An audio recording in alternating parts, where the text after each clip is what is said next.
Hey, what's up you guys? Bloody Jacob here to bring you my weekly review. Hey, what's up you guys? Bloody Jacob here, meeting my icon, Catherine Isabel here.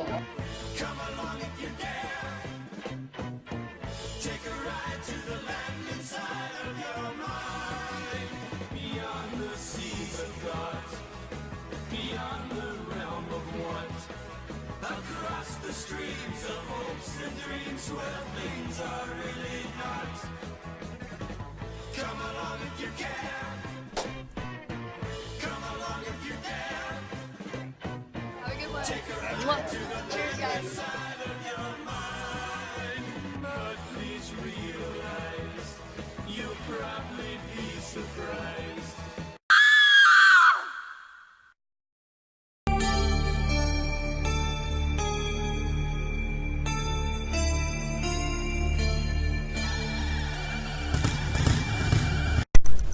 Hey, what's up you guys? Bloody Jacob here, and before I start the review, I just wanted to show you a new shirt I just got, a hoodie actually. It was off of a place called T-Chip, of course Supernatural related, so of course I debuted it in this video, saving people hunting things, the family business, of course. So I really like the design, the whole kind of spray paint look I think is kind of cool. Of course, you got, Sam, Dean, of course, Bobby. God, I miss Bobby. Really looking forward to the alternate reality Bobby. Hopefully more of them. Then you also have, Cass, of course. And of course, the Impala, baby. Why not? I'm a little disappointed because I was kind of expecting the image itself to be kind of bigger, taking up more of the space. It does look a little bit small when you get further away, but I don't know, it's still really cool. I'm definitely happy to have it. I just need to get more supernatural stuff in general, so this is a good start towards that. And I thought a hoodie is appropriate because it's annoyingly cold and winter-like right now. Let me see if I can fix the camera real quick. I don't know. I apologize. Let's see. Alright, I'll have to do, I don't know if that's fully straight or not, but it'll work.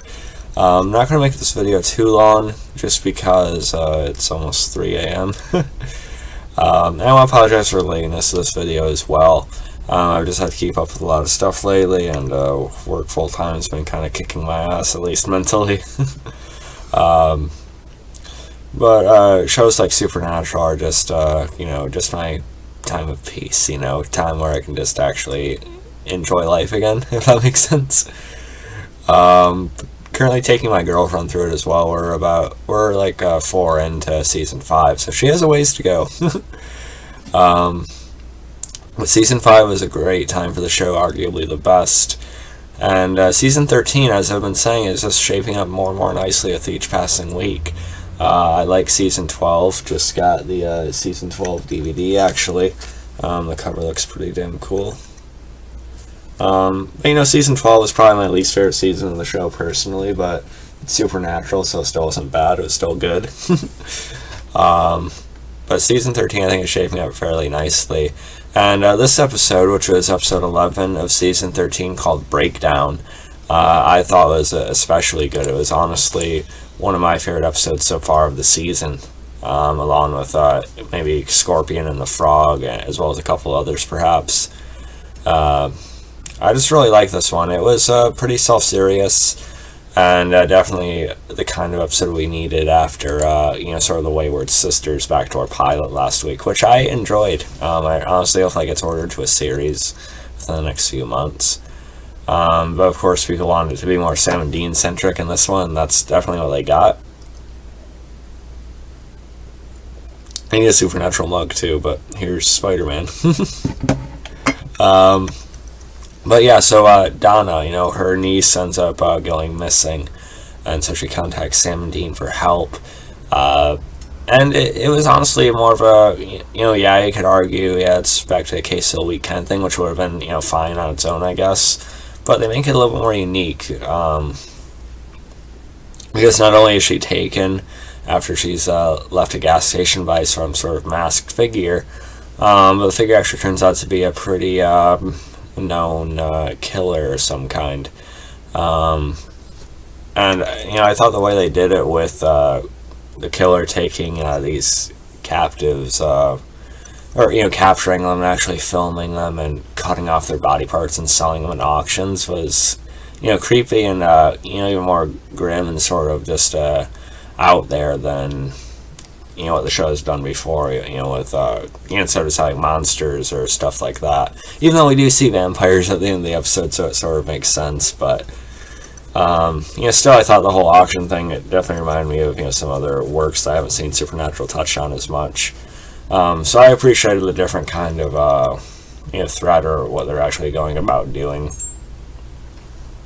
I like Donna.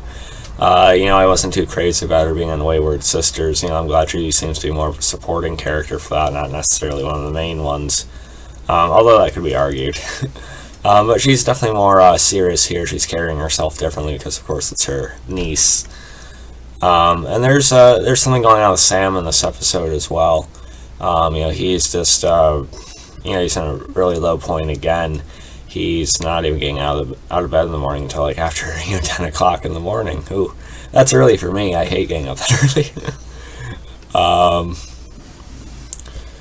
But we even see Dean. He whipped up pancakes like 8 something, and he asked Sam how many he wanted. He even left him a short stack, but Sam didn't take them. Damn it, Sammy. But just because of everything with happening with Cass and Mary, of course, and Jack, he's just kind of losing his optimism for everything, and Sam, it takes a lot for him to lose that. And Dean, meanwhile, has become a more hopeful or optimistic, or at least in higher spirits. So he's kind of willing to put on a front again. So it is kind of a little bit repetitive with some of this because we've seen the boys sort of shift their views before and sort of get into different low points with each other. So, it's something we've seen before, but I think it's still going okay. Now, as far as how it actually played out, the kid at the gas station was creepy, the one they talked to. He's actually used to going on these auctions where apparently other monsters, go to get some, food. But, it's also kind of implied there's, like, regular cannibals on there and just, creeps in general. So I thought, again, that worked pretty well. It's something I haven't really seen on Supernatural before. So, like I said, this is one of my favorite episodes of the season so far. Honestly, I'd rate it probably only as low as a 9.2, but I could honestly see myself bumping it up to about a 9.4 out of 10. I think it was that good. I enjoyed it that much. And, so let me know what you guys thought about this episode of Supernatural. There wasn't a whole lot of main plot development besides what happened with Sam, but sometimes simplicity can be the very best thing they have going. And, still had a lot of layers there, and, characters felt like characters. So there's really nothing that can go wrong with that. And it still felt like a natural progression from what happened with, the Wayward Sisters in the previous episode. So, hope you guys enjoyed this video. You can follow me on Facebook, Twitter, subscribe. I'll catch you guys next time. Peace. If there's anything more about it you want to talk about, feel free to comment. I know I didn't go into every detail about it, so definitely feel free to. Catch you later.